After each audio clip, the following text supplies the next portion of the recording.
Ang talaan ng mga bumalik mula sa pagkabihag. Ikalawang kabanata. Ang mga sumusunod ay ang mga Israelita sa probinsya ng Huda na binihag noon ni Haring Nebukadnezar at dinala sa Babylonia. Ngayon umalis na sila sa lugar na iyon at bumalik na sa Jerusalem at sa sarili nilang mga bayan sa Huda. Ang mga namuno sa pagbalik nila sa Jerusalem ay sina Zerubabel, Jesua, Nehemias, Seraya, Reelaya, Mordecai, Bilshan, Mispar, Bigbay, Rehob, at Baana.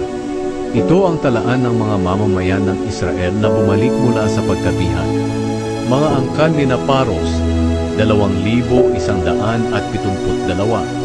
Shephatiah, 372. Ara, 775.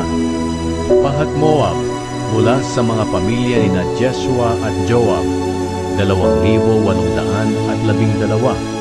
Elam, 1,254. Zatu, 945. Zakai, 760. Bani, 642. Bebay, 623. Azgad, 1,222. Adonikam, 666. Bigbay, 2,056. Adin, 454. Ater na tinatawag ding Hezekiah, 78. Bezai, 323. Jorat, 112. Hashum, 223. Gibar, 75. Ito ang bilang ng mga tao na nakabalik mula sa pagkabihag na ang mga ninuno ay nakatira sa mga sumusunod na bayan. Bethlehem, 123. Netofa, 56. Anatot, 128. Azmavet, 42. Kiryat Jearim, Kefira, at Beerot, 743. Rama at Geba, 621. Mikmash, 122. Bethel at Ai, 223. Nebo, 52. Magbis, 156. Ang isa pang Elam, 1,254. Harim, 320. Lod, Hadid at Ono, 725. Jericho, 345. Sinaa, 3,630. Ito ang mga angkan ng mga pari na bumalik mula sa pagkabihan.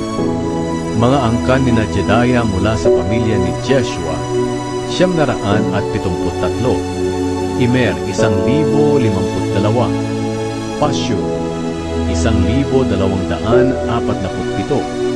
Harib, 1,017. Ito ang mga angkan ng mga Levita na bumalik din mula sa pagkabihan.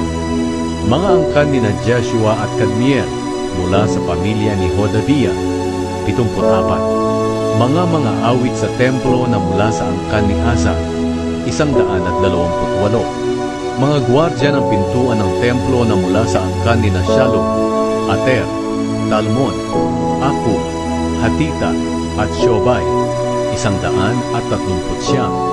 Ito naman ang mga angkan ng mga utusan sa templo na bumalik din mula sa pagkabihan. Mga angkan ni Ziha, Hasufa, Tabaot, Keros, Siyaha, Padon, Lebana, Hagaba, Akub, Hagab, Shalmai, Hanan, Gidel, Gahar, Reaya, Rezin, Nekoda, Gazam, Uza, Paseya, Besai, Asna, Meunim, Nefusim, Bakbuk, Hakufa, Harhur, Bazlut, Mehida, Harsha, Barkos, Sisera, Tema, Nezia, at Hatifa. Bumalik din mula sa pagkabihag ang mga angkan ng mga alipin ni Solomon. Ang mga angkan ni Sotay, Asoferet, Peruda, Jaala, Darkon, Gidel, Shefatia, Hatil, Pokeret, Hasebaim, at Ani. Ang kabuang bilang ng mga angkan ng mga utusan sa templo at mga angkan ng mga alipin ni Solomon ay 392. May 652 din na bumalik sa Huda mula sa mga bayan ng Tel Mela, Tel Harsha, Kerub, Adon, at Imer. Sila ang mga angkan ni Delaya, Tobia, at Nekoda, pero hindi nila mapatunayan na sila'y talagang mga Israelita. Hindi rin napatunayan ng mga angkan ni Hobaya, Hakoz, at Barzilai na mga pari sila. Nang nag-asawa si Barzilai, dinala niya ang pangalan ng biyanan niyang si Barzilai na taga-Gilead. Dahil nga hindi nila makita ang talaan ng mga ninuno nila, hindi sila tinanggap ng mga pari. Pinagbawalan sila ng gobernador ng Huda na kumain ng mga pagkain inihandog sa Diyos, habang walang pari na sasangguni sa Panginoon tungkol sa pagkapari nila, sa pamamagitan ng Urim at Tumim. Ang kabuuang bilang ng mga bumalik mula sa pagkabihag ay 42,360, maliban sa 7,337 na mga alipin nila, at 200 lalaki at babaeng mga awit. May dala silang 736 na mga kabayo, 245 mola, 435 kamelyo, at 6,720 asno. Pagdating nila sa templo ng Panginoon sa Jerusalem, ang ibang mga pinuno ng mga pamilya ay nagbigay ng kusang loob na tulong sa muling pagpapatayo ng templo sa dati nitong pinagtayuan. Nagbigay sila ayon sa makakaya nila para sa gawaing ito, at ang kabuuang natipon nila ay mga 500 kilong ginto, mga 3,000 kilong pilak, at 100 pirasong kasuotan para sa mga pari.